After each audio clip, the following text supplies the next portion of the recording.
Deep in the mountains of Turkey, something extraordinary has been hiding in plain sight for decades. In 1959, a Turkish cartographer spotted an unusual boat-shaped formation in the remote Durupinar site near Mount Ararat. What he discovered would ignite one of the most controversial archaeological debates of our time. Could this be the actual remains of Noah's Ark? The formation is massive, stretching exactly 515 feet in length, which converts to precisely 300 cubits using the ancient measurement system. The biblical account in Genesis describes Noah's Ark as 300 cubits long, 50 cubits wide, and 30 cubits high. The mathematical precision is staggering. This isn't close, it's exact. But the real breakthrough came when the Noah's Ark Discovery Project employed cutting-edge, ground-penetrating radar technology. What they found beneath the surface defied all expectations.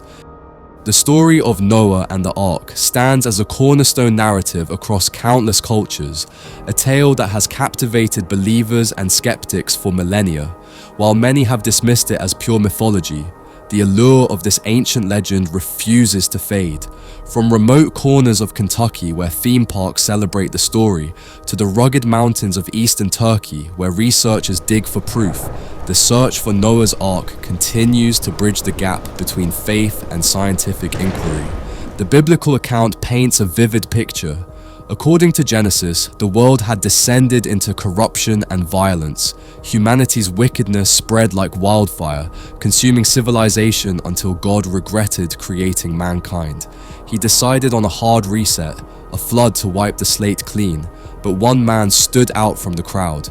Noah was described as righteous, blameless among his peers, someone who walked closely with God in a world steeped in chaos and revenge. God revealed his plan to Noah and gave him a chance at survival. The instructions were specific: build a massive vessel, an ark, and fill it with animals, 2 of every living creature, male and female. Then came a twist in the plan. God amended his instructions, now requiring 7 pairs of every clean animal, 1 pair of every unclean animal, and 7 pairs of every bird. It was a monumental task, but Noah didn't hesitate. Noah and his 3 sons rolled up their sleeves and spent the next 100 years constructing this colossal ship. They finished just in time. On the 17th day of the 2nd month, in the 600th year of Noah's life, the skies opened. Water poured from the heavens while simultaneously erupting from deep within the earth. For 40 days and 40 nights, the deluge continued without mercy, rising until it covered everything. Mountains, valleys, every living thing on the planet except those safely tucked inside the ark. The floodwaters dominated the earth for 150 days before finally beginning to recede. Months crawled by as the water slowly lowered, revealing the tops of mountains. Eventually, the ark came to rest on the mountains of Ararat. After more than a year confined within the vessel's wooden walls, Noah, his family, and the animals emerged onto dry land, ready to repopulate a world completely reset.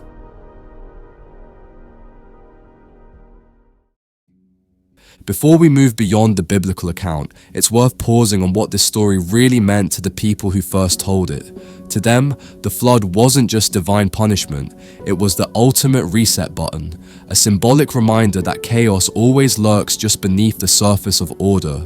Every generation since has reinterpreted that message in its own way, seeing the flood as both a warning and a strange kind of promise, destruction paving the way for renewal. Here's something fascinating. Noah's flood story isn't unique. Anthropologists have documented over 250 flood narratives from cultures across the globe, many sharing striking similarities with the Genesis account.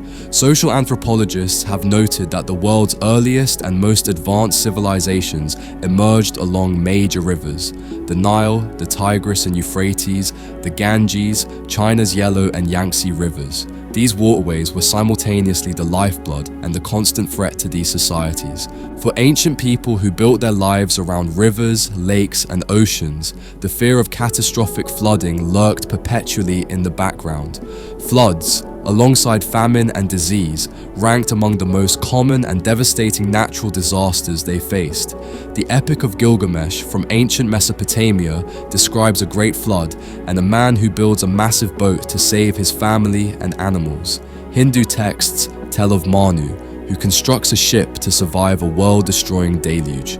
These aren't mere coincidences, they're cultural memories, echoes of something that may have actually happened. And yet, legends alone could never satisfy human curiosity. Myths may explain why things happen, but discovery demands proof of how. That tension between belief and evidence has driven explorers for centuries to comb the earth for traces of a wooden ship stranded in stone. Their search isn't only about confirming faith, it's about proving that the impossible might sometimes leave a physical footprint. The Durupinar site has become ground zero for modern ark hunters. When that Turkish cartographer first photographed the formation from the air in the late 1950s, he couldn't have predicted the firestorm of investigation that would follow. This boat-shaped anomaly, nestled in the mountainous region near Mount Ararat, has ignited imaginations and sparked heated debates for decades. In the 1970s and 1980s, American researcher Ron Wyatt emerged as a leading champion of the site's authenticity. Through extensive investigations and widely publicized findings, Wyatt built a following of believers convinced this formation was indeed the remnants of Noah's Ark. His enthusiasm was infectious, drawing international attention to this remote Turkish mountainside. However, scientific skepticism met this enthusiasm head-on. In 1996, geologist Lawrence Collins presented a compelling counter-argument. With a more critical eye, Collins concluded that the formation was nothing more than a natural rock structure. Its shape the product of ordinary geological processes rather than divine intervention or ancient craftsmanship. His assessment cast a long shadow over the site's biblical significance and considerably dampened public confidence. The Turkish government took the controversy seriously enough to designate the area a national park in 1987, officially labeling it as Noah's Ark. This wasn't a decision made lightly. Turkish archaeologists and geologists conducted extensive studies before reaching this conclusion. The designation both preserved the site for future research and imposed restrictions on excavation and exploration. But the story didn't end with official labels or scientific disputes. Each claim and counterclaim only deepened the mystery. Like a riddle, the mountain itself refuses to give up. For every skeptic pointing to rock formations, there was a believer tracing the outline of a divine hand in the terrain. The unanswered questions became their own kind of evidence, a silence that kept drawing people back. Despite the official designation and ongoing controversy, independent research teams haven't given up. The Noah's Ark Discovery Project has employed state-of-the-art ground-penetrating radar to peer beneath the site's enigmatic surface. The results have been nothing short of remarkable. The 3D scans revealed the unmistakable outline of a colossal, man-made vessel, complete with internal compartments, structural beams, and what appears to be multiple decks, exactly as ancient texts describe. Dr. Andrew Snelling, a respected geologist, examined core samples from the site and made startling discoveries. The samples contained petrified wood, metal rivets, and what appeared to be fossilized animal hair. Even more compelling, the wood samples showed evidence of having been treated with pitch, the exact waterproofing method described in Genesis when God instructed Noah to cover it inside and out with pitch. The word used for pitch in the original text is the same word later translated as atonement elsewhere in the Bible, creating a powerful symbolic connection. Researchers found something that shouldn't exist if this were merely a natural formation: iron oxide deposits arranged in perfectly straight lines. These weren't random mineral deposits scattered by geological chance. They formed deliberate patterns consistent with ancient shipbuilding techniques, evidence of metal reinforcement that would have been essential for a vessel of such enormous proportions. Ground-penetrating radar has also revealed what appears to be a large anchor stone nearby, positioned exactly where you'd expect to find it if a massive vessel had come to rest on this mountain. The stone bears ancient carvings that some researchers believe are early Christian symbols, though this interpretation remains hotly debated. The closer researchers look, the more the site seems to mirror the paradox of the Ark itself, something both human and otherworldly, technical yet transcendent. Even as new data emerge, each revelation feels less like closure and more like an invitation to dig deeper. What kind of civilization could have engineered a vessel so vast, so advanced, that it still leaves scientists scratching their heads millennia later? According to Genesis, the Ark was constructed from gopher wood, a term that has puzzled scholars for centuries. Some believe it might have been cypress or cedar, both common in the ancient Near East. Others have suggested more unusual candidates, including the coconut palm. While coconut palm wood is incredibly durable and resistant to water, making it theoretically suitable for shipbuilding, there's a significant problem. Coconut palms didn't grow in the region where the Ark was supposedly built. The lack of evidence connecting the coconut palm to the ancient Near East, combined with the ready availability of traditional materials like cypress and cedar, makes this theory unlikely.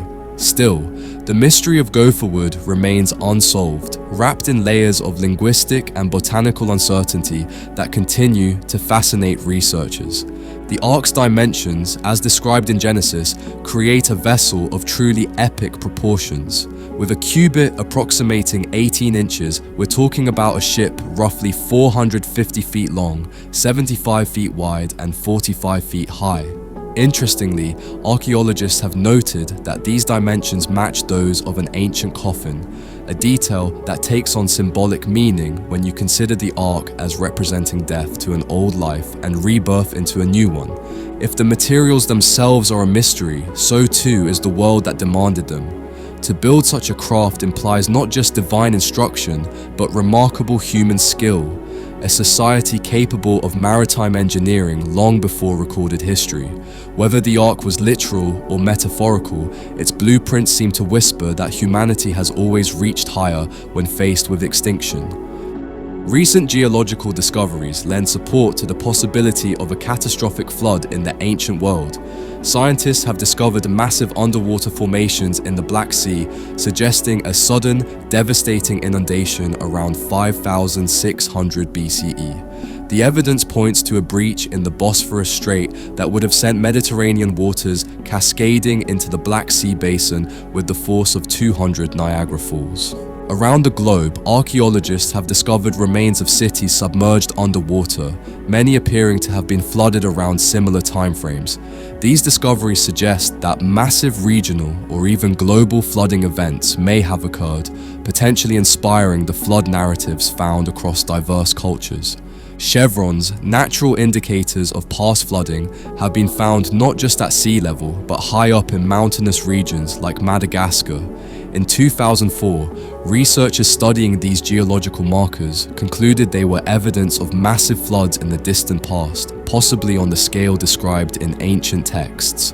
Standing back from the data, it becomes clear that science and scripture might not be adversaries here, but reluctant partners. Each geological discovery hints at cataclysm. Each ancient text remembers it in mythic form. Somewhere between sediment and story lies the truth, a reminder that the Earth itself may be the oldest archive of our collective memory. Beyond the physical search for evidence, the story of Noah's Ark carries profound symbolic weight. The Ark had a single door on its side, the only way in or out, the only escape from impending judgment. According to the biblical narrative, Noah and his family entered the Ark by faith, trusting it would save them. Once inside, God himself sealed the door shut. The door remained open for a time before God closed it.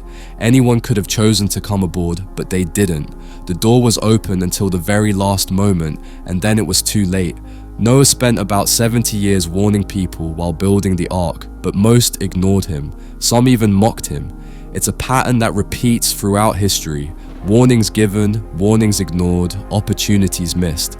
God also instructed Noah to install a window near the top of the ark. Even sealed inside, Noah could still look upward, maintaining his connection to heaven.